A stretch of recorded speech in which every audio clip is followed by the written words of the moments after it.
Beneath glittering chandeliers, Sterling Caldwell III moved like a king among the wealthy and powerful.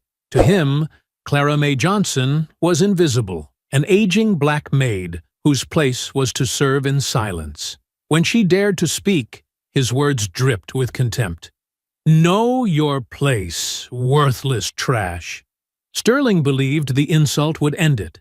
He didn't know Clara had spent 18 years observing, remembering, and quietly collecting his secrets. Within 24 hours, she would detonate the truth that would bring down his $2.4 billion empire for all the world to see. Before we go any further, comment where in the world you are watching from, and make sure to subscribe, because tomorrow's story is one you don't want to miss. The crystal chandeliers cast golden light across Sterling Caldwell III's penthouse living room, where New York's elite mingled with practiced ease. Clara Mae Johnson moved smoothly between clusters of designer gowns and tailored suits. Her serving tray balanced with the precision of her 18 years' experience. The champagne flutes sparkled, catching the light like tiny beacons. A sudden commotion broke the carefully orchestrated atmosphere. The young server, Marco, barely 20 and new to the job, stumbled. Time seemed to slow as the champagne arced through the air, landing with a splash on Senator Whitmore's expensive suit jacket. I'm so sorry, sir," Marco stammered, his face draining of color. Before anyone could react, Sterling's hand shot out like a viper, grabbing Marco's starched collar. The boy's feet nearly left the ground as Sterling slammed him against the mahogany bookshelves. Books trembled on their shelves, and Marco's eyes went wide with terror. Clara didn't think. She just moved. Setting her tray on a side table, she stepped forward with her palms raised. "Mr. Caldwell!"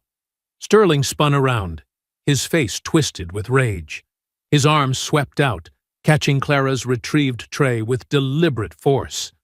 The crash echoed through the suddenly silent room as crystal shattered across the parquet flooring. Champagne splattered Clara's pressed uniform, and a sharp edge caught her wrist. "Know your place, worthless trash!" Sterling's voice cut through the air like a whip. "People like you serve, not speak."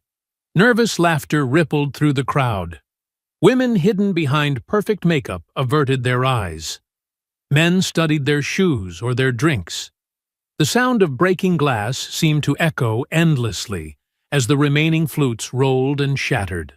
Sterling's expensive Italian shoe nudged a surviving champagne flute toward where Clara knelt. "Since you're already on your knees, finish the job." His voice dripped with cruel amusement. Police Chief Donnelly appeared at Sterling's side, placing a steadying hand on his shoulder. The chief's face was carefully blank, but his eyes held a warning, not for Sterling, but for anyone who might object. Harold Blaine, Sterling's CFO, watched the scene unfold with clinical detachment, making mental notes about liability and damage control.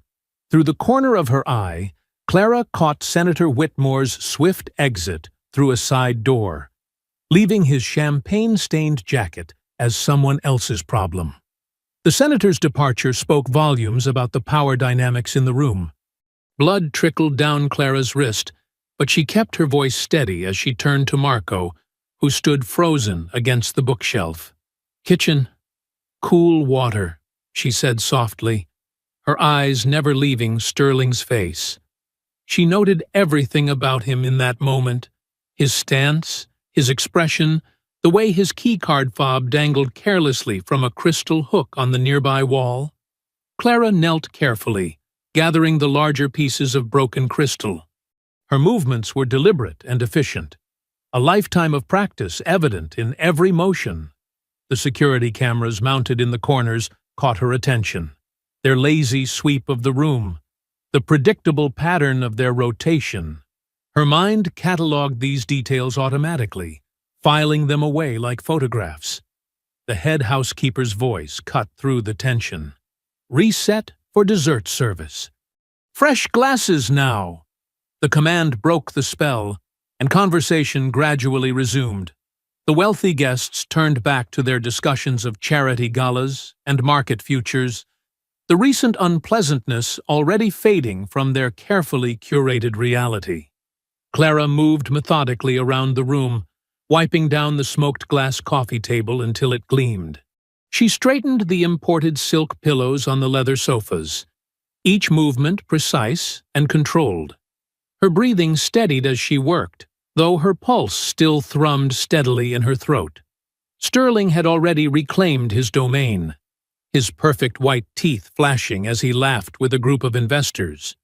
His performance was flawless. The benevolent host, the successful businessman, the philanthropist. But Clara saw past the facade now, past the expensive suit and practiced charm. The sting of humiliation settled deep in her chest, transforming into something harder and colder with each passing moment. She wheeled her cart toward the service hallway, every turn of the wheels measured and quiet. The cart's contents clinked softly. Broken crystal, soiled napkins, and stained dignity packed away like any other mess to be disposed of. As the last guests filtered out of Sterling's penthouse, Clara waited for the cleaning crew to leave before heading to his office. The heavy wooden door clicked shut behind her, and she breathed in the lingering scent of expensive cologne and leather. Her wrist still stung where the crystal had cut her earlier. The office was a monument to power. Floor-to-ceiling windows overlooking Manhattan, awards mounted on Brazilian rosewood walls, and a desk that could have paid her rent for a year. Clara moved methodically, starting with the windows and working her way in. Each surface got the same careful attention, regardless of what had happened earlier. That was her way. When she reached the desk, she crouched to wipe underneath the drawers, her cloth catching on something. A metallic click made her freeze. The bottom drawer's false panel had shifted, revealing a hidden compartment. Clara's heart picked up speed as a flash drive tumbled onto the desk, labeled simply A. Insurance. Next to it lay a stack of contracts, each bearing unfamiliar company names and offshore addresses. She held perfectly still, listening. The penthouse was silent except for the soft hum of the climate control system. Moving carefully, she slipped the drive into her pocket and returned the contracts exactly as she'd found them. The false bottom clicked back into place with a gentle push. Clara finished cleaning the office as if nothing had happened, her movements unchanged but her mind racing. When she finally stepped into the service elevator, she pulled a spare sock from her tote bag and tucked the drive inside, burying it beneath her change of clothes. The elevator descended 60 floors, stopping occasionally for other service workers. Clara kept her expression neutral, though her fingers never left the strap of her tote. Once in the basement, she pulled out her phone and composed a text to V. Reyes. 3 years ago, she'd helped V escape through the service entrance when Sterling's security had tried to break up a union meeting. Now, it was time to call in that favor. "I have something," Clara typed, then hit send. The subway platform was crowded with late-night workers heading home. Clara boarded the first train, then transferred at Jackson Heights. She switched trains again at Roosevelt Avenue, doubling back once to ensure she wasn't followed. Her tote stayed pressed against her side the whole time. V's apartment building in Queens was a walk-up with peeling paint and sturdy locks. Clara climbed 5 flights, her legs burning by the time she reached V's door. Before she could knock, the door opened to reveal V's sharp features and concerned expression. "You okay?" V asked, ushering her inside. "You never text this late." "I'm fine," Clara said, though her wrist throbbed. "But I need help." A woman Clara didn't recognize sat cross-legged on V's worn couch, a laptop balanced on her knees. "This is Priya," V explained. "She's good with computers. Like, really good." Priya barely looked up, her fingers moving steadily across the keyboard. "The laptop's clean," she said. No Wi-Fi, no Bluetooth, no connections to anything. Whatever you've got, we can look at it safely. Clara pulled out the sock and extracted the flash drive. Priya handled it like it might explode, inserting it into a separate device before connecting to her laptop. Making a perfect copy first, she explained. Never work with the original. Files began populating the screen. Spreadsheets, PDFs, folders within folders. Priya's expression grew more focused as she navigated through them. Offshore accounts, she muttered. Lots of them. Shell companies, fake charitable foundations, safety inspection reports with different dates on the same documents. Stop, V said suddenly, pointing at the screen. Go back to that one. D. Rourke Consulting LLC. That's Chief Donnelly's company. He runs it through his wife's maiden name. Clara leaned closer. The spreadsheet showed regular payments, 6 figures each, flowing from Sterling's various entities to the LLC. He's on the payroll, she said quietly. A locked folder marked List A refused to open, demanding a passphrase. Priya made 3 copies of everything, storing them on separate encrypted drives. Whatever's in there, he wanted it protected, she said. But we've got more than enough without it. They gathered around V's kitchen table. The laptop's glow the only light besides the street lamps outside. V pulled up Sterling's schedule on her phone. He's opening the stock market next week. Big PR event, lots of cameras. Perfect timing, Priya said, typing notes. We release these files in waves, starting small, building up to the biggest hits right as he's smiling for the cameras. But what if they trace it back? Clara asked, thinking of the security cameras, the army of lawyers at Sterling's disposal. V's smile was grim. That's why we set up a dead man's switch.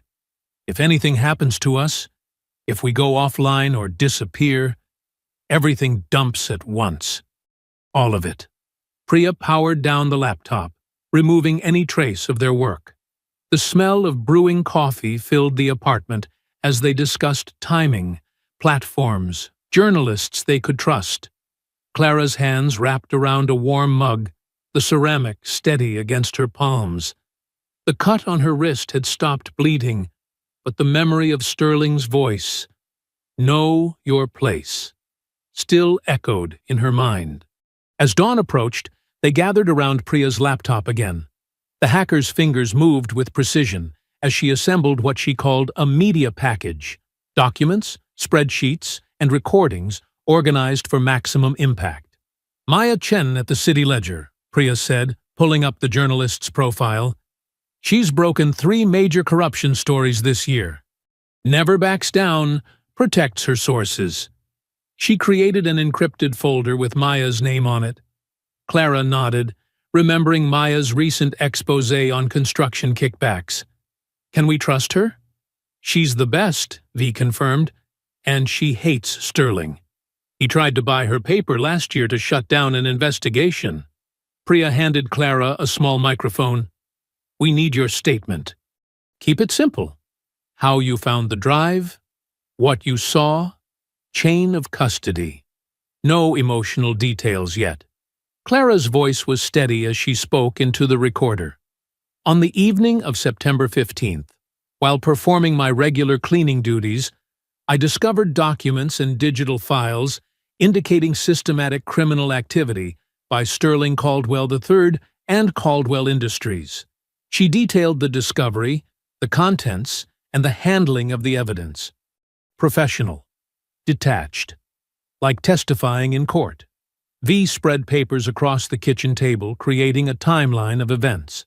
We start with the offshore accounts at 9:15 a.m., right as the market opens. Then the safety violations at 9:30, when he's scheduled to ring the bell. She marked each beat with precise times, building toward maximum impact. I'm adding digital watermarks to everything, Priya said, her screen reflecting in her glasses. Invisible traces that'll prove these are the originals if Sterling claims they're fake. She worked methodically, file by file, while a progress bar crept across the screen. Clara sat at V's desktop computer, fingers hovering over the keyboard. The cursor blinked at her as she began typing. At 8:47 p.m., in full view of witnesses, Sterling Caldwell III physically assaulted an employee. She detailed the events in the kitchen. The spilled champagne, the shove, his words. No emotion, just facts. Names of witnesses, times, the crystal breaking, the blood on her wrist. Done, Priya announced, showing them a script that would release the documents across multiple platforms simultaneously. If they block one stream, it splits into 10 more. Try to stop this, and it's like cutting off a hydra's head. V pulled out a steel lockbox and removed a second encrypted drive. Backup plan, she said, sliding it into a prepaid envelope addressed to a downtown bank's safety deposit service. The name on the envelope wasn't any of theirs. If something goes wrong, this automatically gets delivered in 72 hours. They worked through the night, checking details, closing gaps. Priya built redundancies into their digital infrastructure, while V mapped out media contacts and activist networks ready to amplify the story. Clara reviewed every document, her memory for detail catching small inconsistencies they could fix before release. The first hint of dawn began to lighten the windows. They'd been working for hours, running on coffee and determination. Clara stood and walked to the window, watching the pale light touch the tops of buildings. The city was waking up, unaware of what was coming. Her palms tingled as she rubbed them together, but her breathing remained steady. This was really happening. In a few hours, Sterling's carefully constructed world would begin to crumble. V appeared beside her, holding out 2 items, a basic flip phone and a piece of paper with an address. "Burner phone," she explained. "Only call us from this, then destroy it. And this is a safe house about 10 blocks from here. Former Union crash pad, totally off the grid." Clara took both, memorizing the address before burning the paper in V's sink. The phone felt light in her hand, temporary, like everything else about this moment. The calm before the storm they were about to unleash. The sun continued its slow climb over Queens, painting the sky in shades of pink and gold. In Sterling's penthouse, the morning cleaning crew would be arriving soon, discovering nothing amiss in his immaculate office. The false bottom drawer would stay silent. The security cameras would show only Clara's usual efficient routine.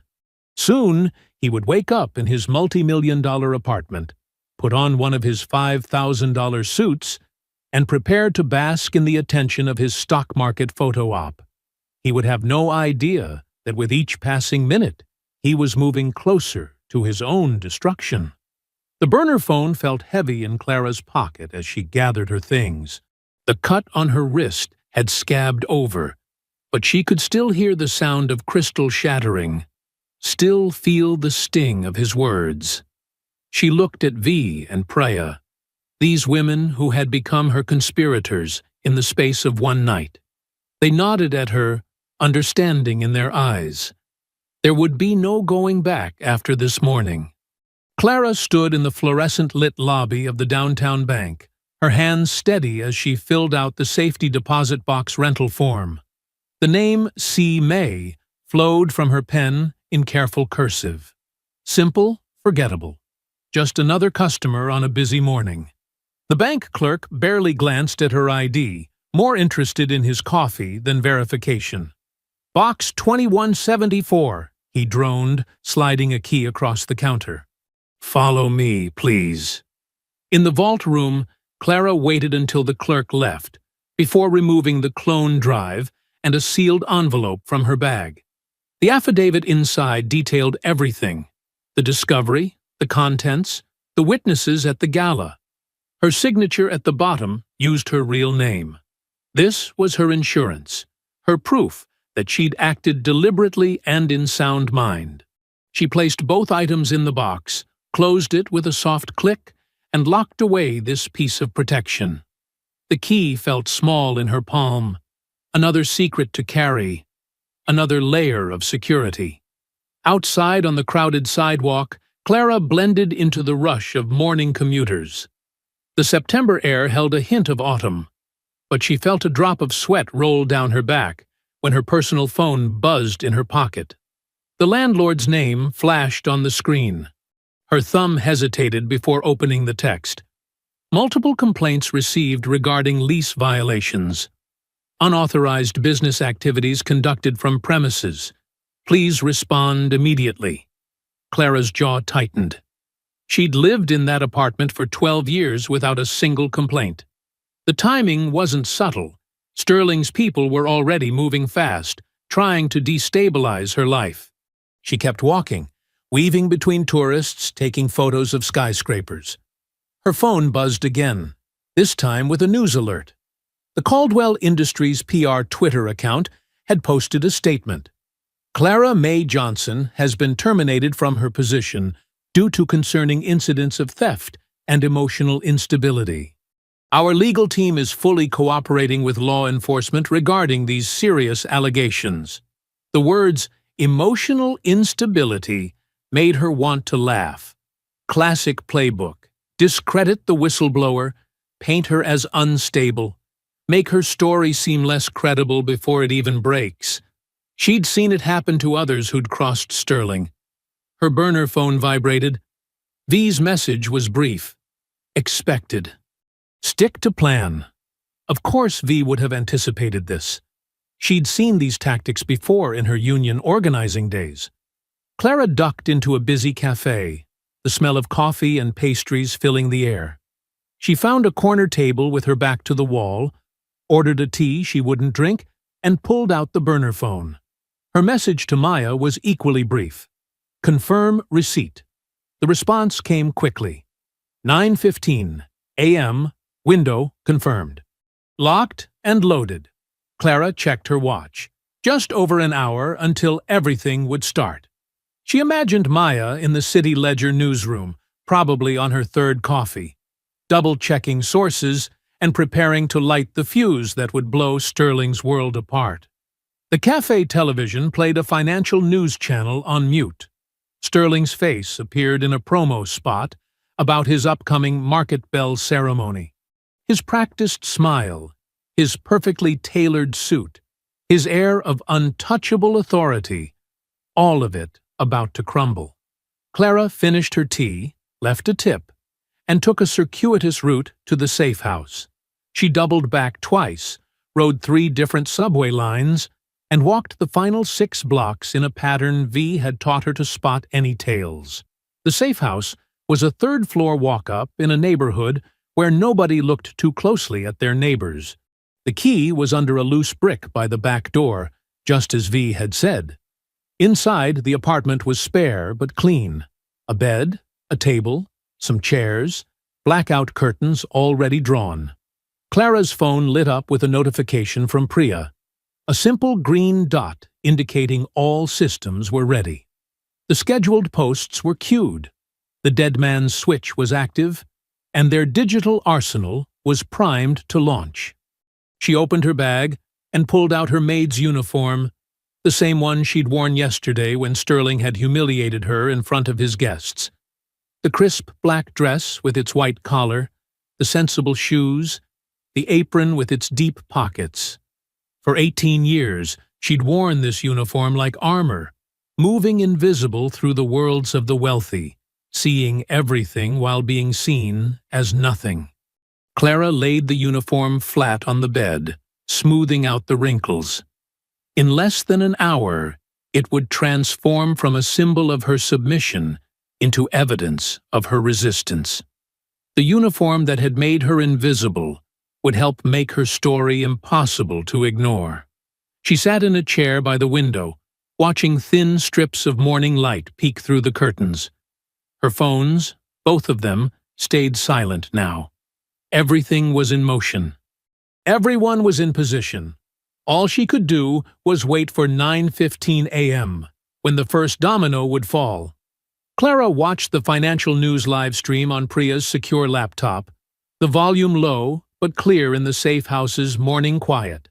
Sterling stood on the stock exchange platform, waving and smiling as cameras flashed. He looked exactly like he had in his penthouse. Untouchable, imperial, certain of his power.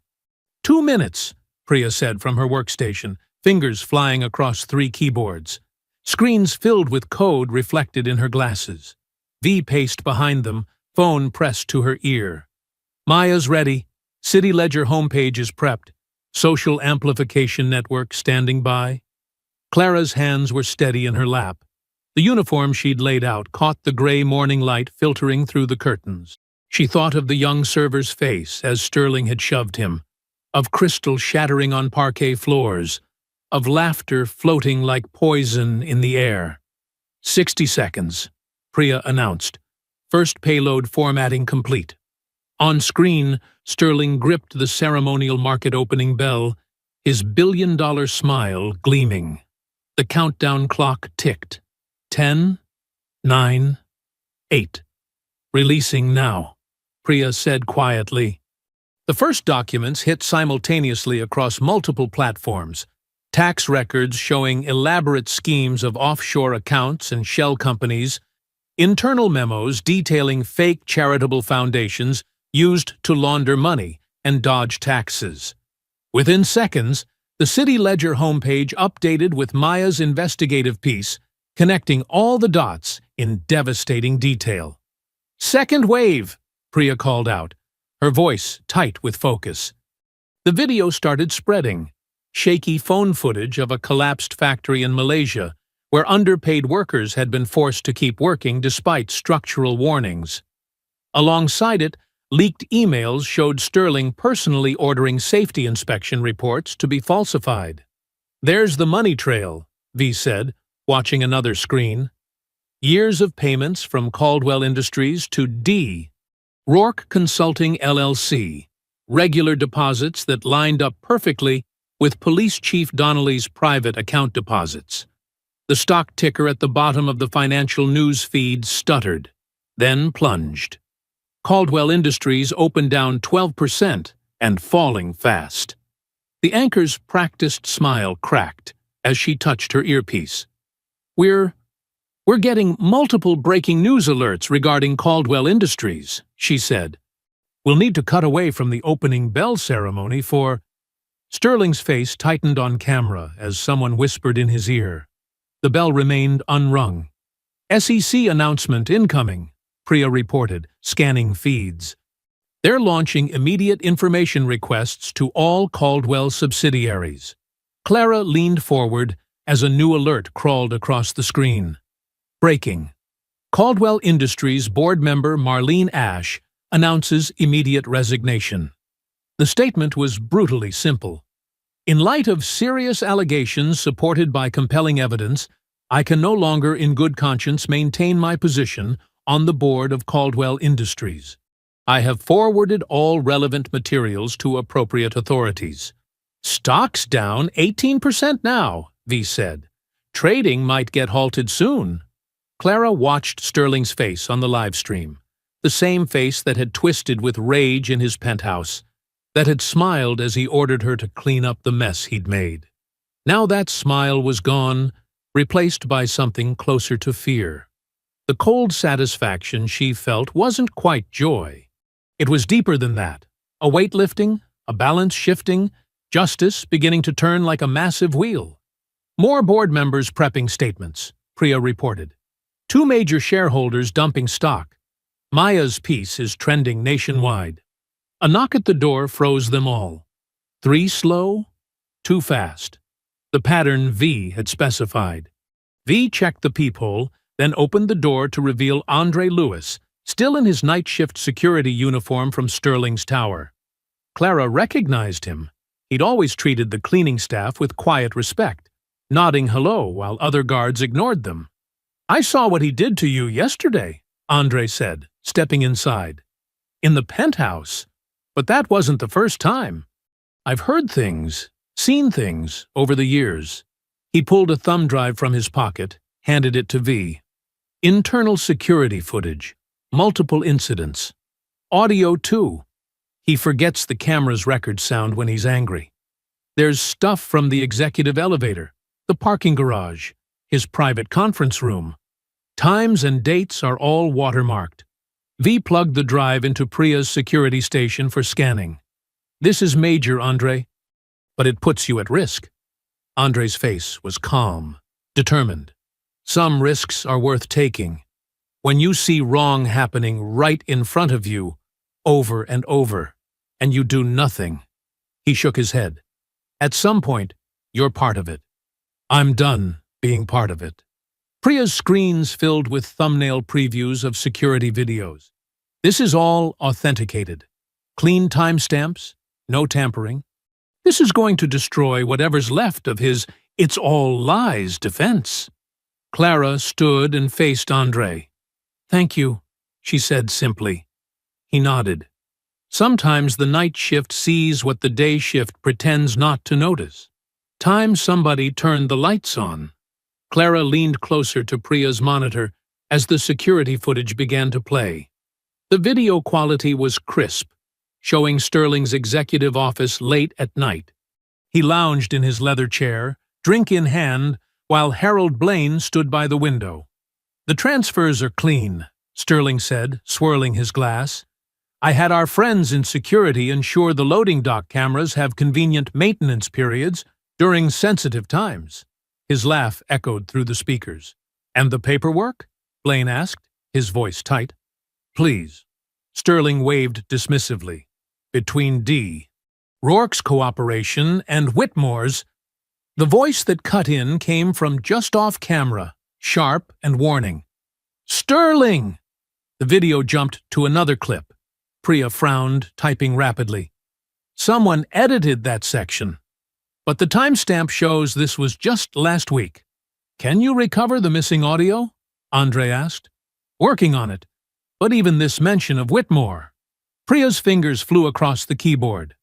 Clara's burner phone buzzed with a news alert. Caldwell Industries CEO Sterling Caldwell III to hold emergency press conference at 12 p.m. EST. He's trying to get ahead of it, V said, reading over Clara's shoulder. But he doesn't know what else we have. Another text came through, this one from Maya. I'll be at the presser. Front row. Watch for me. They checked the market ticker. Caldwell Industries stock had plunged 43% since opening. Trading had been halted twice already. 3 more board members had resigned. Clara pulled out the statement she'd prepared, reading it aloud again. I witnessed Mr. Caldwell physically assault an employee while making racist remarks. When I intervened, he publicly humiliated me and threatened my job. This pattern of abuse extends far beyond one incident. Good, V said. Clear, specific, impossible to dismiss as disgruntled employee talk, especially with Andre's footage backing it up. She checked her phone and stood up. I need to step out briefly. I kept notebooks from my organizing days. One of them has details about Sterling's old password patterns. Might help crack that list of file. Be careful, Clara said. They'll be looking for all of us now. I know these streets.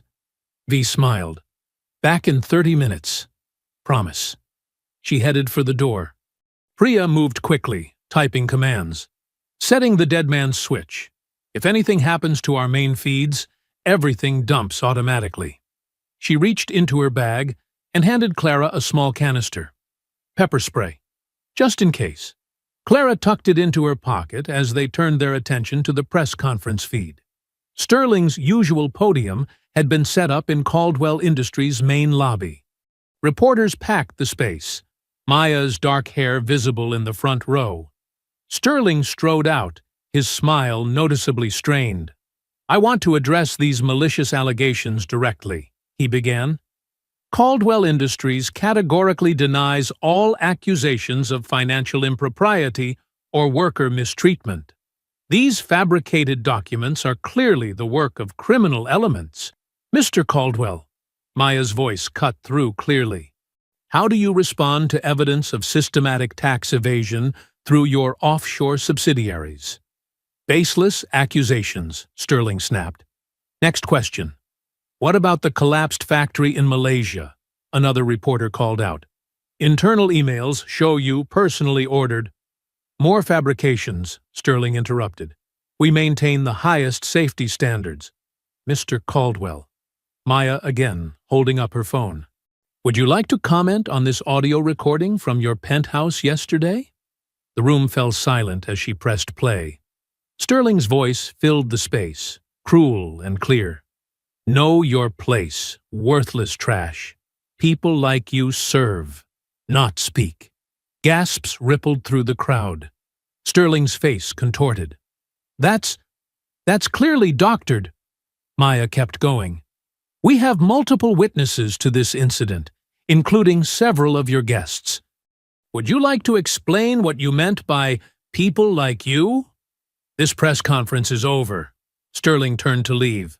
Sir, is it true the SEC has launched? The feed cut to black.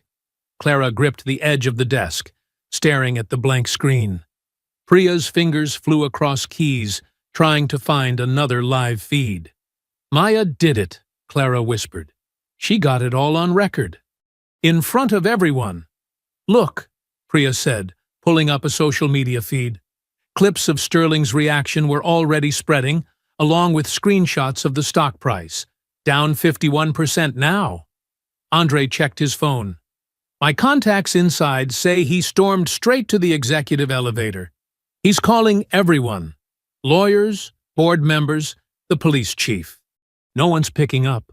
Clara touched the pepper spray in her pocket, thinking of Maya facing Sterling down, wondering where V was. The safe house felt smaller suddenly, the shadows in the corners deeper.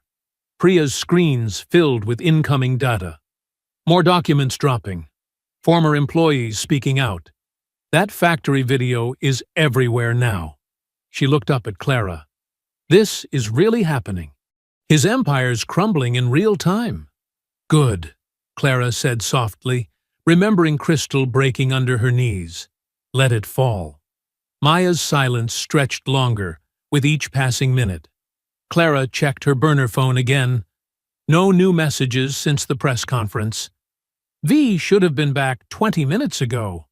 Feed's completely dark now, Priya reported, her fingers drumming nervously on the keyboard. All Caldwell Industries channels are offline. Clara dialed V's number, listening to it ring endlessly. Her heart beat faster with each unanswered tone. Something's wrong. V always answers. Andre moved to the window, peering through a gap in the blinds. Street's gotten busy. Lots of suits I don't recognize. A metallic click from the window latch made them all freeze. Clara's breath caught in her throat as she watched the metal slowly shift. Back room, Andre whispered, grabbing a wooden kitchen chair.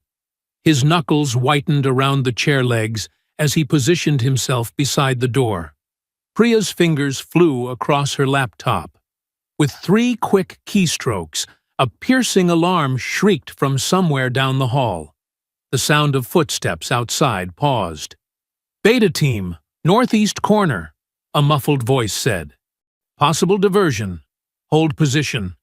Clara pressed against the wall, her hand finding the pepper spray in her pocket. The door handle rattled slightly. Clear signal from the tracker, another voice reported. Unit confirmed. Priya's eyes widened. She grabbed a small flashlight from her bag and crawled toward the window unit AC, scanning underneath. Her hand emerged holding a tiny black disc. How long? Clara mouthed silently. Priya shook her head. No way to know.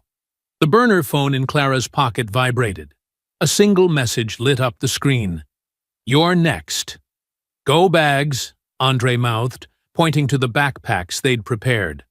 Backstairs. They moved silently, gathering only what they'd designated as essential. Priya's fingers never stopped moving, triggering more security alerts in other parts of the building. The back stairwell was narrow and dark. Clara led the way, counting steps by touch. At the bottom, Andre eased the door open just enough to scan the alley. Lunch crowds picking up, he whispered. We can blend if we split up. Meet at the secondary location. Priya said. 1 hour. Different routes. Clara nodded, adjusting her jacket to look more like an office worker on break. She stepped out first, forcing herself to walk casually. Behind her, she heard Andre and Priya's footsteps diverging in different directions. The streets were filled with people getting lunch, everyone focused on their phones or conversations. Clara matched their pace, stopping at food carts, window shopping, letting the crowd's movement carry her further from the safe house. She checked her burner phone again. Still no word from V. The screen refreshed with a breaking news alert that made her stomach lurch. Breaking.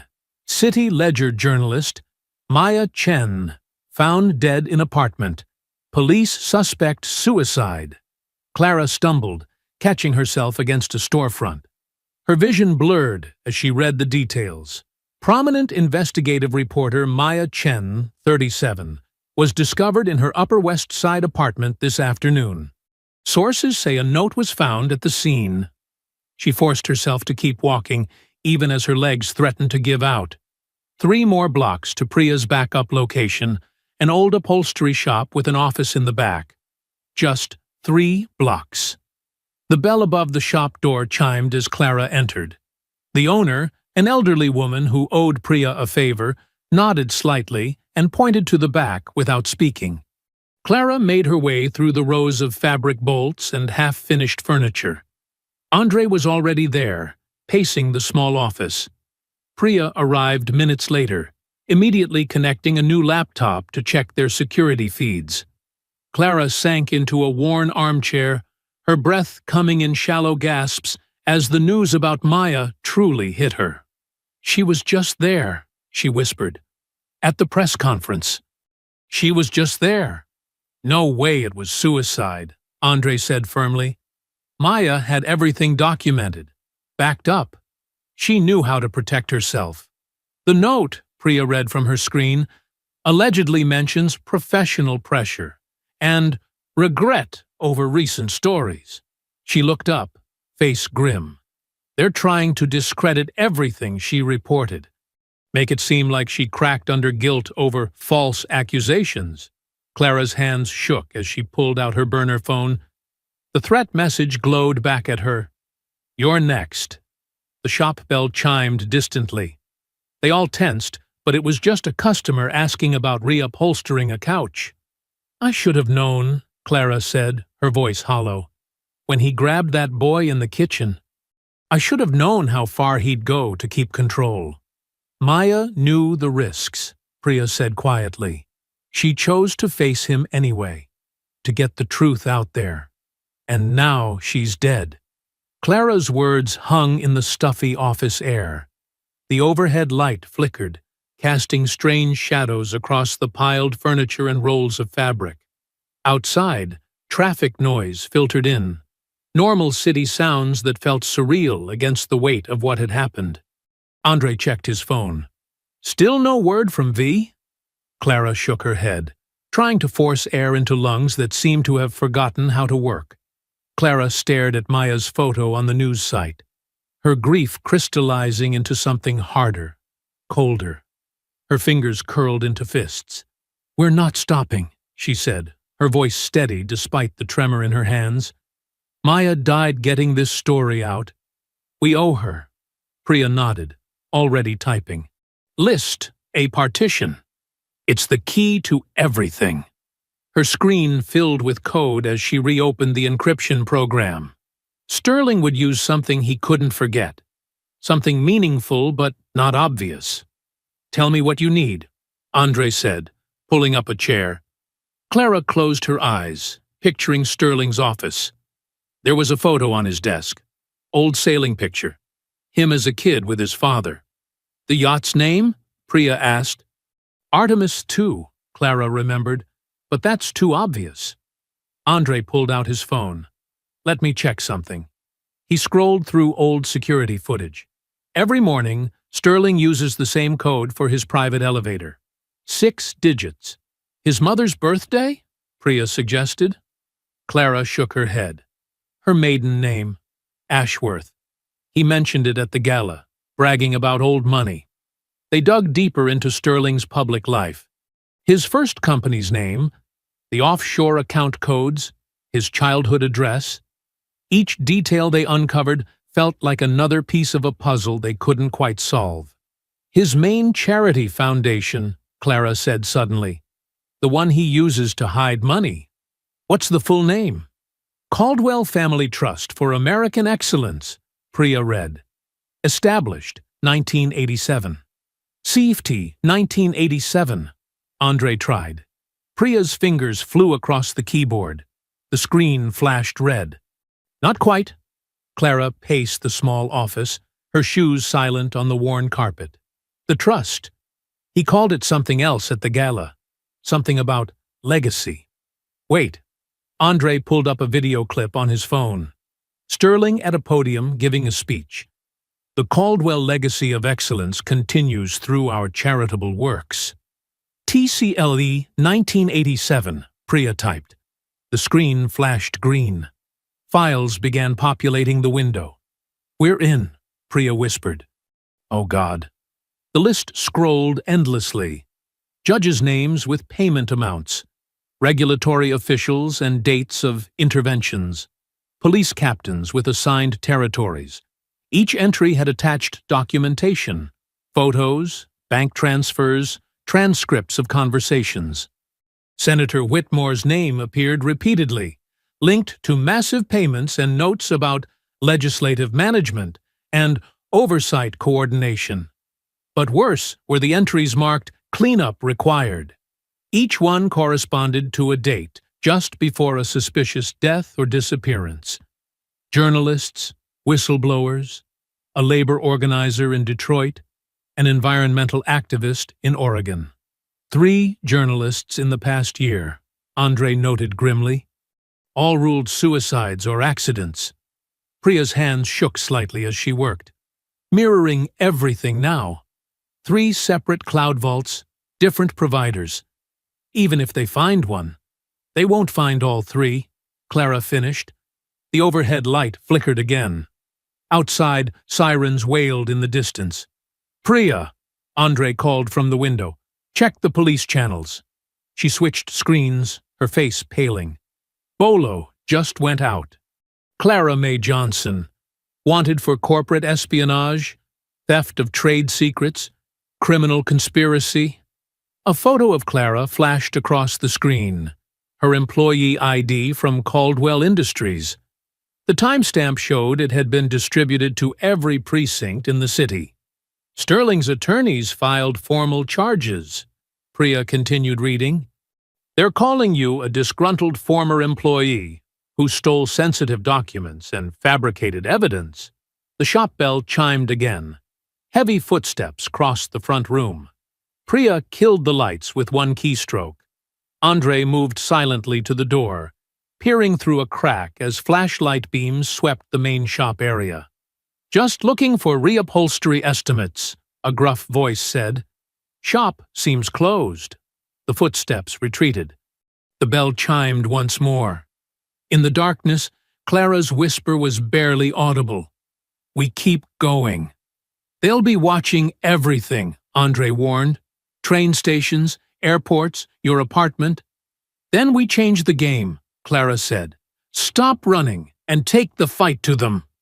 Priya's screen cast a blue glow across their faces as she continued backing up files. The list. A contents stream to secure servers. Each name and payment another nail in Sterling's coffin. The old shop creaked around them. Through the walls came the muffled sounds of the city. Traffic, voices, the rumble of the subway below. Normal sounds that felt like a different world now. Clara touched the screen where Maya's photo still showed in a small window. He thought he could bury this, she said softly. Bury us. Like all the others. He didn't count on you, Andre said. No, Clara agreed. He didn't count on any of us. The last files finished uploading. Priya began wiping the laptop's drive. In the darkness, they could just make out each other's silhouettes. 3 people against an empire, armed with nothing but truth and determination. The weight of Maya's death pressed against them. the threat of V's silence, the growing danger as Sterling's net tightened. But in that moment, none of them touched their phones or checked the windows. They simply breathed together in the dark, letting their resolve harden into something unbreakable.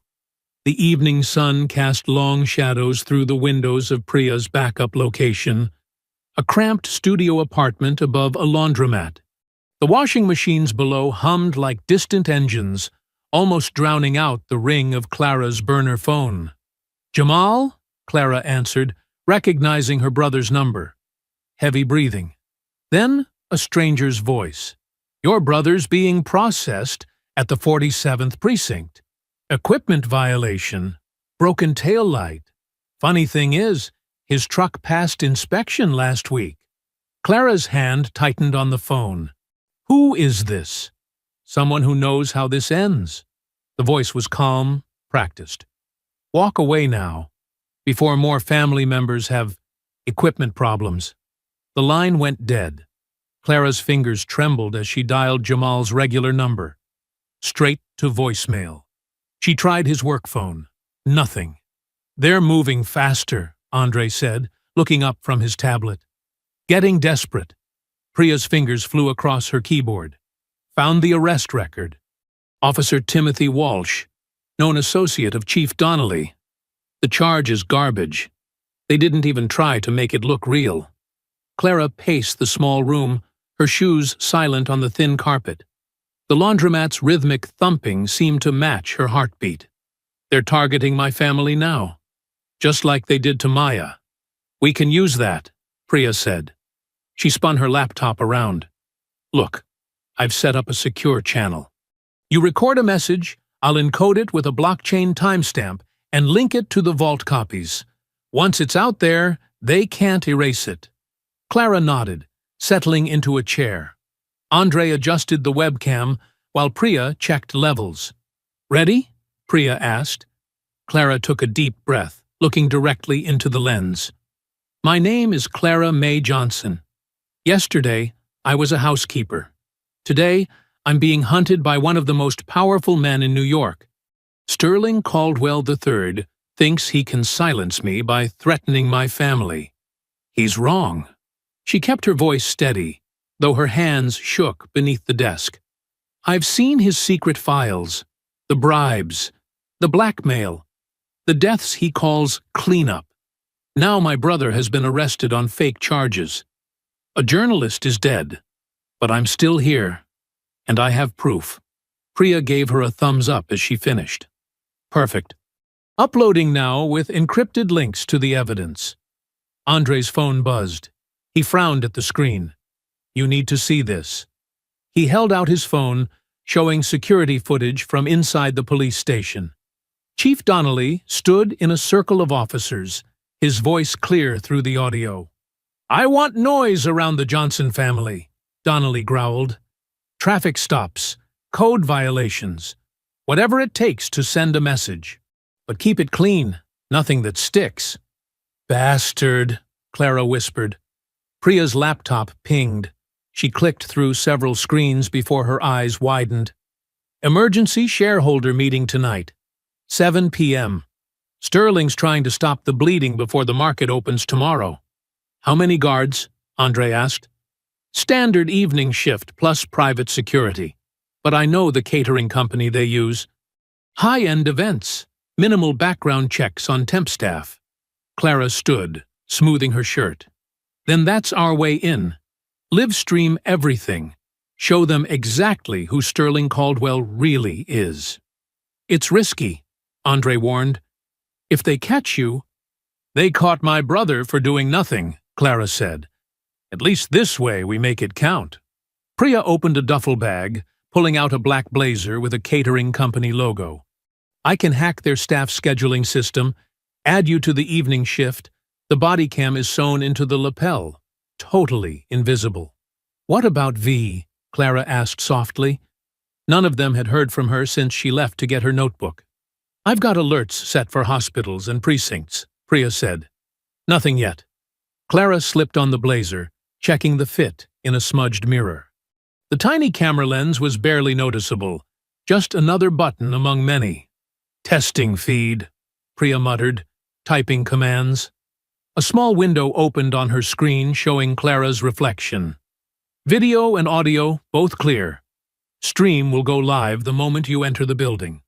Andre handed Clara a folded piece of paper. Service entrance codes.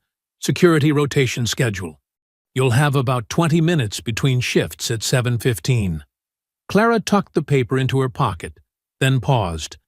Through the window, she could see the sky darkening over the city. Somewhere out there, Jamal sat in a cell. V was missing. Maya would never file another story. The washing machines below kept their steady rhythm. Wash, spin, rinse, like a countdown. The second they realize who you are, Priya started. I know. Clara straightened her blazer. In and out. Priya nodded, handing her an earpiece small enough to vanish behind her hair. We'll be monitoring everything. First sign of trouble, you get out. The camera's invisible eye watched as Clara checked her reflection one final time. The blazer fit perfectly. Another uniform, another role to play. But this time, she wasn't serving. She was hunting. A white van with faded Metro Electronics lettering idled 3 blocks from Caldwell Tower. Inside, Priya hunched over 3 laptops while Andre tested wireless signals. The evening traffic hummed outside, masking their presence among delivery vehicles and work crews. Run it again, Andre said, adjusting his headset. Clara stood in the back of the van, smoothing her borrowed blazer. Senator Whitmore, weekly payments through shell company Highland Solutions.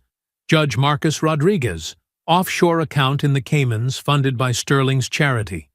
Captain Michael Reeves. Good, Priya nodded, eyes on her screens. Natural, like you're just reading a menu. Clara practiced the hand movements, how she'd reach for her phone, pretend to check orders while actually pulling up the Lista evidence. Every motion had to look routine, invisible. The stream will push to 20 different platforms simultaneously, Priya explained, typing commands. Even if they kill the main feed, backups will keep broadcasting. They can't stop them all. Andre checked his watch, then pulled out a burner phone. He dialed a number from memory, waited 3 rings, then spoke. Package ready for inspection at the tower. Time-sensitive materials require immediate review. A pause. Yes, that location. 7 sharp. He hung up. Agent Ruiz? Clara asked. Andre nodded. She'll understand. The feds have been building a case against Sterling for months. They just needed concrete evidence. Like a live confession? Clara's voice was steady, but her fingers worried the edge of her blazer. Along with everything else we've got? It'll bury him, Priya confirmed. The van's interior felt smaller as the minutes ticked by. Clara ran through the names again, this time softer, almost a whisper. Each one represented someone Sterling had bought or threatened into silence. Each one was a link in the chain she meant to break. At 6:45, she stepped out onto the sidewalk.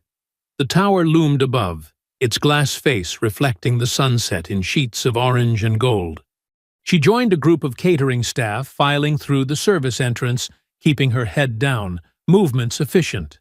The security guard barely glanced at her ID badge, a perfect replica Priya had created. Clara moved with the others through familiar back corridors, past storage rooms and prep areas she'd cleaned countless times before. Audio coming through clear, Priya's voice whispered in her earpiece. Video feed stable. Clara pushed through swinging doors into the main kitchen. The space bustled with activity, servers arranging appetizer trays, bartenders stocking ice. Through the pass-through window, she caught glimpses of the main conference room being prepared. Sterling's voice carried from the hallway. Clara turned away, arranging glasses with mechanical precision as he swept past with Harold Blaine. The board just needs reassurance, Blaine was saying. Once we explain the situation, they need to remember who built this company, Sterling snapped. Who holds their comfortable lives in his hands? Clara's phone vibrated. A text from Priya. Mic check good.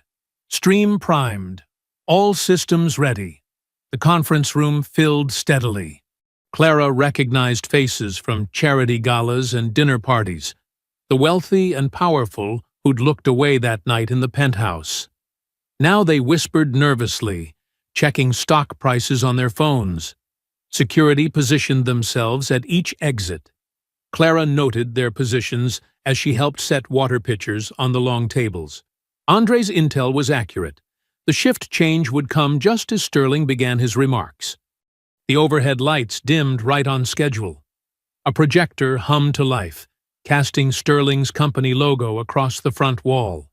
Clara stepped back into the shadows near a heavy velvet drape, feeling the weight of the evidence in her phone, the invisible eye of the camera in her lapel. Her earpiece crackled softly.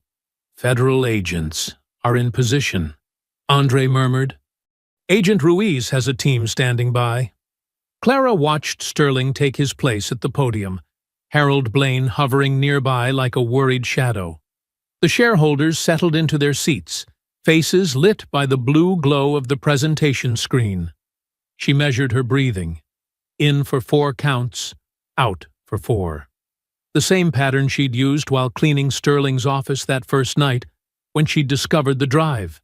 The same rhythm that had carried her through the humiliation in his penthouse. The drape's heavy fabric brushed her arm, cool and grounding. Around her, the room held its collective breath, waiting for Sterling to explain away the chaos of the past 24 hours, waiting for him to restore their faith, their profits, their comfortable illusions. Clara's hand found her phone. The names were ready. The evidence was linked. The stream was live. In the shadows, she waited for her moment. No longer a maid, no longer invisible, no longer silent. "Ladies and gentlemen of the board," Sterling began, his smile confident and practiced. "I know you have concerns." Sterling gripped the podium with manicured fingers, his knuckles white against the polished wood. "I want to address the malicious allegations that have been circulating," he said, voice smooth as aged whiskey. "Rest assured, Caldwell Industries maintains the highest standards of corporate governance." From her position near the wall, Clara watched board member Marlene Ash's face tighten. The woman who'd resigned on live television that morning now sat in the back row, arms crossed. "Our internal review process will be robust and transparent," Sterling continued. "Every document, every transaction will face proper scrutiny. Those responsible for spreading these baseless accusations will be held accountable to the fullest extent of the law." A murmur rippled through the room. Clara adjusted her grip on the water pitcher, angling her body so the lapel camera had a clear view. The live stream counter in her earpiece ticked steadily upward. Thousands watching, waiting. "Mr. Caldwell," called out James Chen, a major shareholder. "The SEC has already seized documents from 3 subsidiary offices.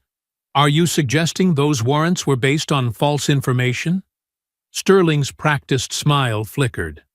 "The Securities and Exchange Commission often conducts routine reviews. We welcome their oversight and—" "Routine?" Another voice cut in.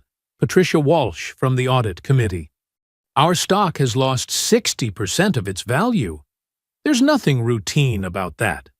Outside in the van, Priya's fingers flew across her keyboards, monitoring the stream quality and backup channels. The feed was crystal clear, carrying every word to waiting audiences worldwide. Movement caught her eye. A figure approaching the van's side door. She reached for the panic button, then relaxed as V's face appeared in the window. Andre quickly let her in. V's left eye was swollen, and she moved with a pronounced limp, but her expression was fierce with triumph. "Got it," she whispered, pulling a USB drive from her jacket. "Internal system logs. Proves Sterling ordered security cameras disabled during special deliveries." plus records of payments to families of journalists who died mysteriously. Priya grabbed the drive, her normal cool efficiency tinged with urgency. Timestamps match our other evidence. I'll merge it into the stream queue. Back in the conference room, the questions grew sharper. Clara moved between tables, topping off water glasses, always keeping Sterling in frame. "What about the overseas factory collapse?" demanded Marlene Ash. 300 workers died because you falsified safety reports. "That facility was independently operated," Sterling snapped, his polished veneer cracking. "If local contractors cut corners—" "The contracts show direct oversight," James Chen interrupted. "Your signature is on the orders to skip inspections." Harold Blaine stepped forward, hands raised placatingly. "Perhaps we should take a brief recess to—" "No." Sterling's voice cracked like a whip. "I built this company. I made all of you rich. And now you dare question my methods?" Clara's earpiece hummed. "New evidence integrated," Priya whispered. "Stream holding steady at 50,000 viewers. Agent Ruiz's team is in position." The water pitcher felt cool and solid in Clara's hands as she moved toward the front of the room. Sterling's glass was nearly empty, the perfect excuse to approach. Her heart beat steady and strong, each pulse carrying away the last traces of fear. "You ungrateful vultures," Sterling was saying, his facade fully crumbled. "You think you can survive without me? I know where every body is buried. I know who's been paid, who's been threatened, who's been— Go!" Priya's voice came sharp and clear in Clara's ear. She stepped into the harsh glare of the podium lights, pitcher raised. Sterling's glass sat within easy reach, but this time she did not step back into the shadows. This time she did not look away. Sterling's words died in his throat as he recognized her. The room seemed to hold its breath. Board members, security guards, Harold Blaine all frozen in place as Clara stood her ground, the camera in her lapel recording every second. The silence stretched taut as a wire about to snap. Through her earpiece, Clara heard Priya's quick breathing, heard Andre murmuring to Agent Ruiz, heard the soft beep of viewer counts climbing higher and higher.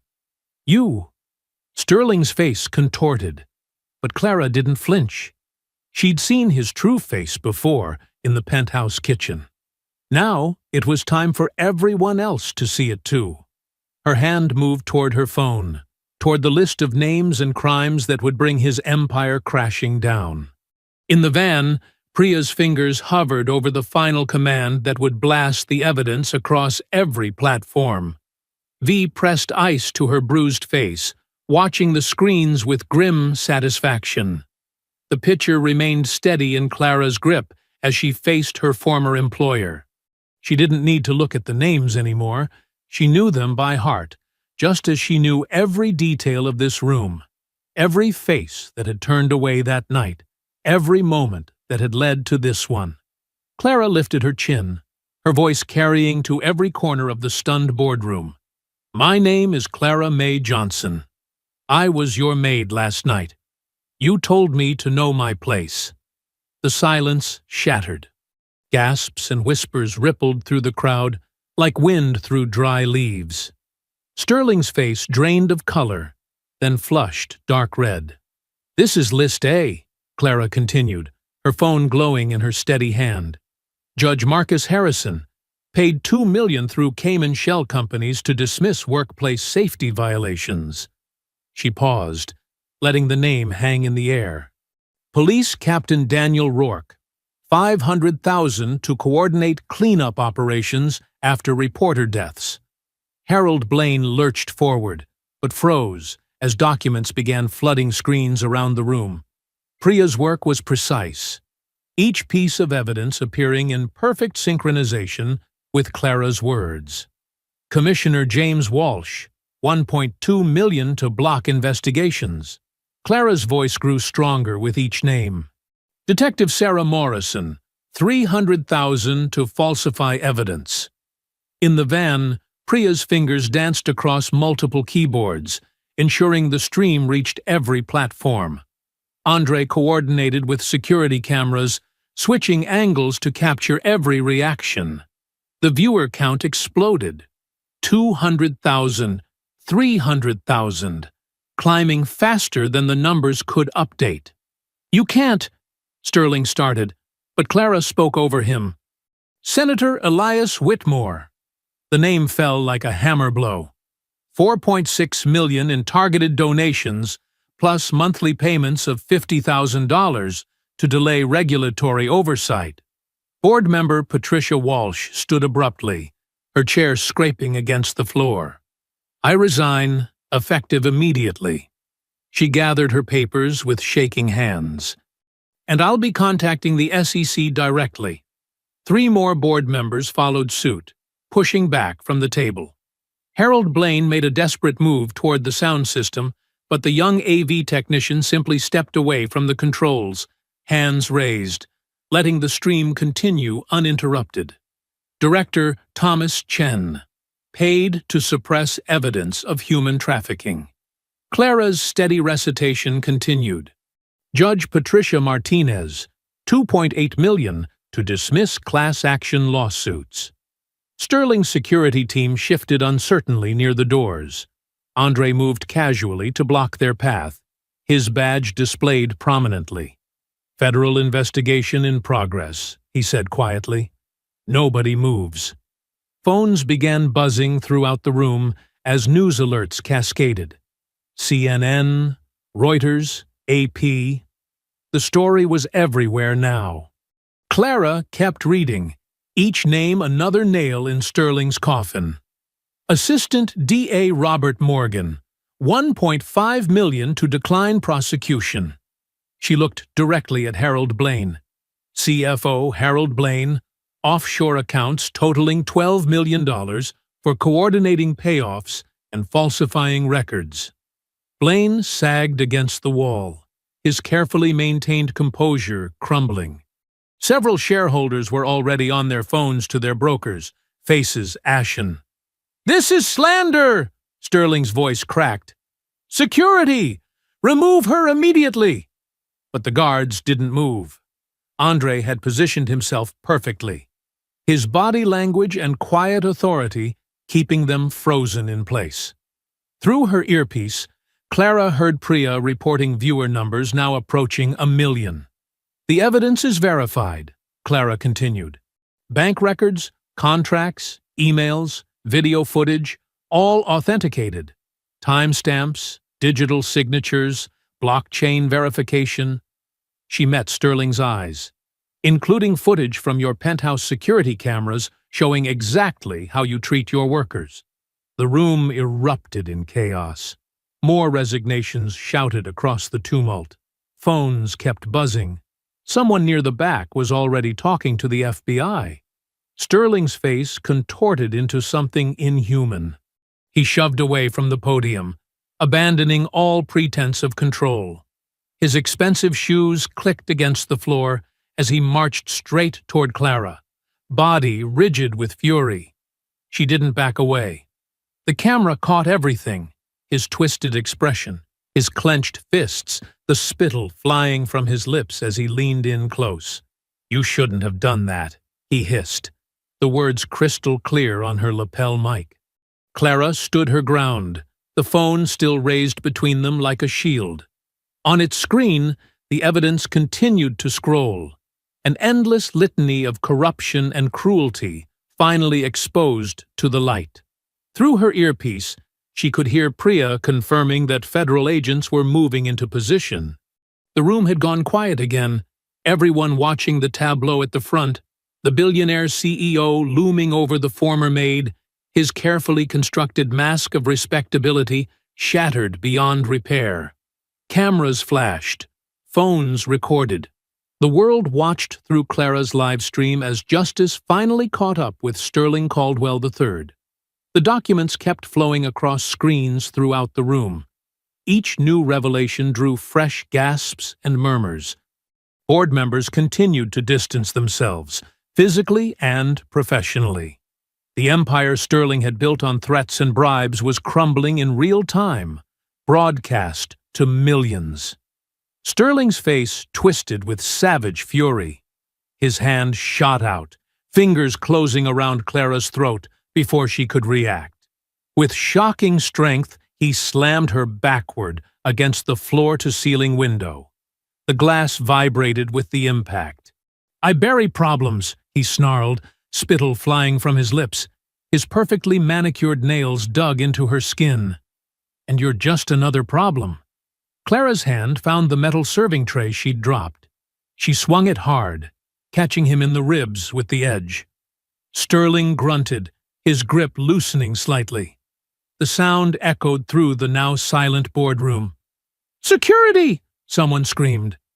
Sterling's palm cracked across Clara's face, snapping her head to the side. Stars exploded in her vision. She tasted blood.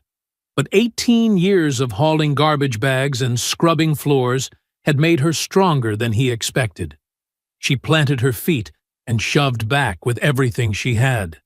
Sterling stumbled backward into the window. The glass creaked ominously. 40 stories of empty air waited on the other side. "You little—" He lunged for the lapel camera, trying to tear it free.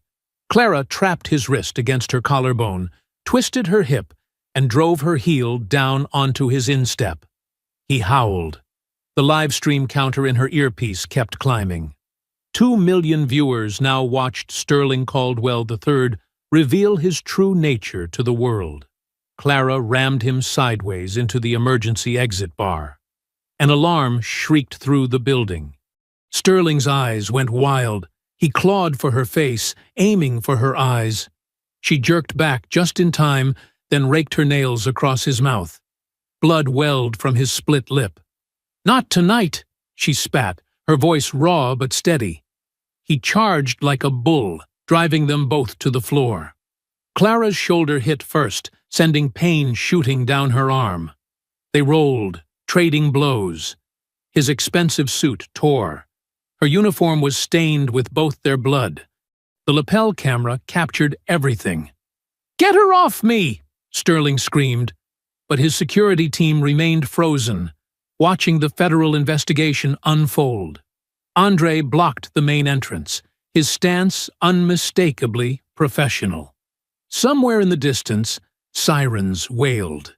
Through the glass walls, Clara glimpsed red and blue lights reflecting off neighboring buildings. Help was coming. She just had to hold on. Sterling grabbed a handful of her hair, slamming her head against the floor. Clara's vision blurred, but she kept her arms up, protecting the camera. Everything had to be recorded. The world needed to see. "I'll kill you," he hissed in her ear, quiet enough that only the lapel mic caught it. "I'll destroy everything you love. Your family, your friends." Clara drove her knee up into his stomach. He wheezed, falling sideways. She scrambled away, leaving bloody handprints on the polished floor. Her whole body screamed in pain, but she forced herself to stand. "It's over," she said, loud enough for everyone to hear. "You can't hide anymore." Sterling launched himself at her again, but his attack was wild, uncontrolled. Clara sidestepped, letting his momentum carry him past. He crashed into a chair, sending it skidding across the floor. The boardroom doors burst open. Agent Carla Ruiz led a team of federal agents into the room, weapons drawn. "FBI! Everyone on the ground!" Sterling froze halfway through, getting up, his bloody face caught in the glare of tactical flashlights. His expression shifted from rage to disbelief to something close to fear. "Sterling Caldwell," Agent Ruiz announced, her voice crisp and professional. "You're under arrest for conspiracy, racketeering, witness tampering, and suspected involvement in multiple homicides." 2 agents moved to secure him, while others spread through the room, controlling the chaos. Clara sagged against the wall, her hand going to the lapel camera. It was still transmitting. "The camera!" Sterling growled as agents pulled his arms behind his back. "Turn it off!" "Turn it off!" But Clara kept it running. The world watched as Sterling Caldwell III, self-made billionaire and philanthropist, was led away in handcuffs, his mask of respectability literally beaten away to reveal the monster beneath. Through her earpiece, she heard Priya's voice. 3 million viewers and climbing. Every major network is carrying it live. Clara touched her split lip, wincing. Her throat ached where Sterling had grabbed her. There would be bruises tomorrow. But she was standing, and he was the one being led away. Red and blue lights continued to strobe through the windows, painting the scene in alternating colors. Agent Ruiz approached Clara, her expression both professional and concerned. "Are you all right?" she asked, gesturing for a medic. "That was intense." Clara nodded, not trusting her voice. Around them, agents were already gathering evidence, securing computers, and interviewing witnesses. The board members who hadn't fled were being detained for questioning. The live stream kept running, documenting everything. Clara had promised herself the truth would come out, all of it, and now it had. Sterling's empire of secrets was crumbling in front of millions of viewers. Federal agents swarmed the Caldwell Industries boardroom, their movements precise and coordinated. Sterling struggled as they secured his wrists behind his back, the handcuffs clicking shut with finality. Next to him, Harold Blaine offered no resistance, his face a mask of resigned acceptance, as agents cuffed him. Through the glass walls, camera flashes created a strobe effect. News crews had already gathered outside, alerted by the viral live stream. 2 NYPD captains burst through the stairwell door, badges out, but Agent Ruiz's team smoothly intercepted them. "Those officers are named in List A," Clara said quietly to Agent Ruiz. "They received regular payments through shell companies." Ruiz nodded, motioning for her agents to detain the police officers. The captains' protests died as they recognized the federal authority on display. "Sterling Caldwell III," Agent Ruiz's voice carried across the room as she read from an official document. "You are under arrest for multiple federal violations, including wire fraud, money laundering, conspiracy to commit tax evasion, witness intimidation, and violations of the Racketeer Influenced and Corrupt Organizations Act." The charges echoed through the live stream, which now displayed rolling text of bank transfers and shell company documentation. News chyrons at the bottom of screens worldwide flashed urgent updates. Breaking: Caldwell's 2.4B empire craters amid federal raids. Sterling's face, already bruised from the fight, twisted into a snarl. "This is a mistake. Call my lawyers. Call—" "Your lawyers are currently being questioned by the SEC." Ruiz cut him off coolly. Trading in all Caldwell Industries stocks has been suspended. Clara watched as Ruiz's team worked with mechanical efficiency. Some agents gathered hard drives and documents, while others photographed the scene. Federal prosecutors were already filing emergency asset freeze motions, their timing coordinated with the arrests. Movement caught Clara's eye. Senator Whitmore, who had remained silent in the corner throughout the chaos, was edging toward a side exit. He moved carefully, trying not to draw attention. Clara noticed his hands were steady as he straightened his tie, a man used to slipping away from consequences. V appeared at Clara's side, her face still showing bruises from her earlier encounter with Sterling's men. She squeezed Clara's hand. "We got one head of the snake," she whispered. "The others will have to wait." Andre approached Agent Ruiz, his security uniform crisp despite the chaos. "Ma'am, I have documented evidence correlating specific payments from Mr. Caldwell's private accounts to the deactivation of security cameras during certain sensitive operations." His voice was clear and professional as he detailed dates, times, and amounts. Ruiz nodded, gesturing for another agent to take his full statement. The evidence was mounting by the minute, each new piece reinforcing the others. The live stream counter showed over 4 million viewers watching justice unfold in real time. Clara touched her throat where Sterling's fingers had left marks.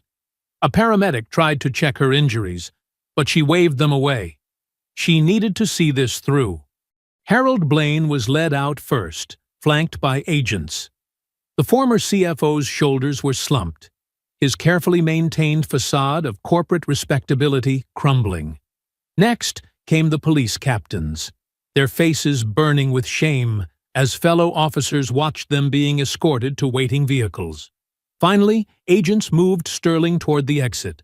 His expensive suit was torn and bloody, his face beginning to swell where Clara had struck him. News photographers pressed against the glass, their cameras capturing every moment of the billionaire's fall. As they reached the black federal SUV waiting at the curb, Sterling turned his head. His eyes locked with Clara's through the window. He mouthed words clearly, meant for her to see. "This isn't over." Clara didn't flinch. She held his gaze steadily, the same way she had when he'd first tried to intimidate her in his kitchen. His $2.4 billion empire was imploding around him. His political connections were scattering like roaches from light. His carefully constructed world of corruption and intimidation was being dismantled piece by piece on live television. The SUV door closed on Sterling's face. Agents climbed in front and back. The vehicle pulled away from the curb, emergency lights reflecting off the glass and steel canyon of the financial district.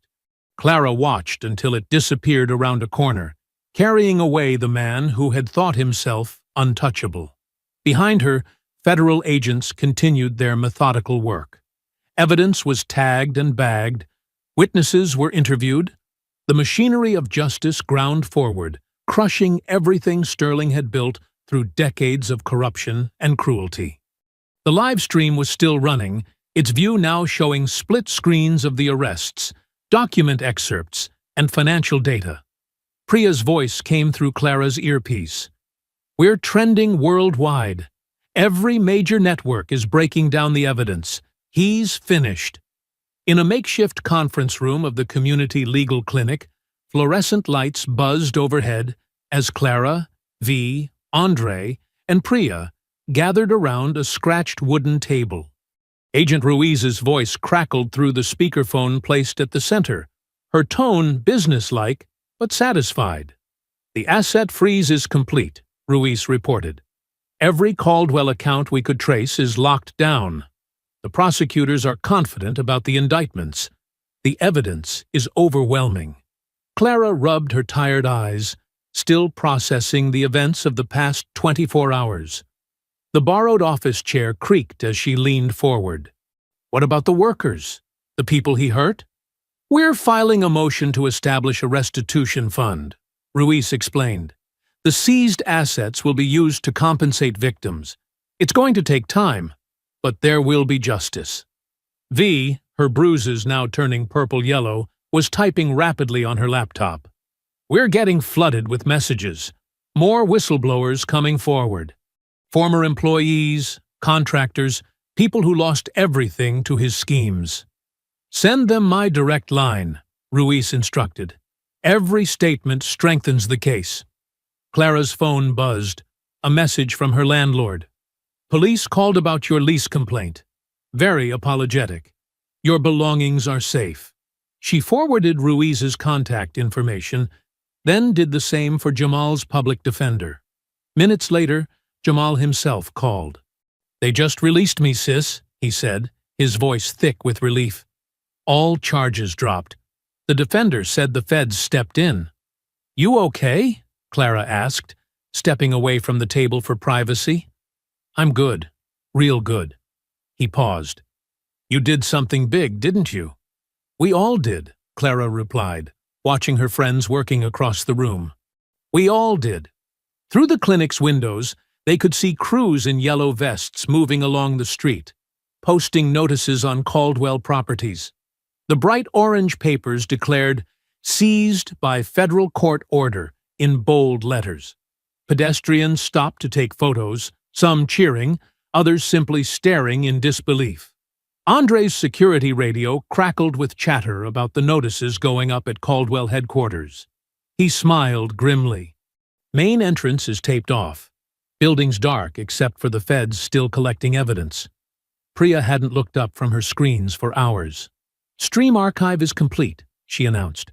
Every second, every document, every reaction, all preserved and authenticated. Nobody can erase this. V finished a call and addressed the group. Press conference scheduled for tomorrow morning. Major networks, international outlets, independent media. They all want the full story. You don't have to speak publicly, Ruiz reminded Clara through the speaker. We can protect your identity. Clara shook her head. No more hiding. People need to see that someone can stand up and win. The afternoon wore on. More messages arrived. Workers sharing stories of abuse, investors revealing threats, journalists connecting dots to other cases. Each one strengthened the web of evidence around Sterling and his conspirators. Around sunset, rain began falling over the city. Clara stood at the window, watching drops trace patterns on the glass. Behind her, Priya and V coordinated with advocacy groups, while Andre helped Ruiz's team identify more witnesses from security footage. I need some air, Clara announced quietly. No one tried to stop her as she pulled on her coat. Outside, the rain had cleared most people from the streets. Steam rose from manholes, and the wet pavement reflected neon signs and traffic lights. Clara walked slowly, letting the cool drops wash over her face. Her path took her past Caldwell headquarters, the gleaming tower now dark and silent. The orange seizure notice fluttered in the wind, its plastic covering catching streetlight. Clara paused, reaching out to touch the paper gently. 58 floors of glass and steel rose above her, built on corruption and cruelty. Now it stood as a monument to consequence, to the power of truth spoken clearly and courage held firmly. The next day, she whispered, a faint smile crossing her lips as she remembered her mother's favorite saying about better times ahead. Her phone vibrated. A message from Priya. We did it. Clara's fingers moved across the screen. One down. She turned away from the tower, walking toward the subway that would take her home. The city felt different now. Not safer, exactly, but more awake, more aware of its own power to change. The rain continued falling, washing the streets clean, while all around her the vast machinery of justice and consequence ground forward, unstoppable now that it had begun to move. Traffic lights changed, trains rumbled beneath her feet. Millions of lives continued flowing through the city's arteries, but something had shifted, like the first small crack that precedes an avalanche. The rain fell harder, and Clara walked on, letting it soak into her bones. I hope you enjoyed that story. Please share it with your friends, and subscribe so that you do not miss out on the next one. In the meantime, I have handpicked 2 stories for you that I think you will enjoy. Have a great day.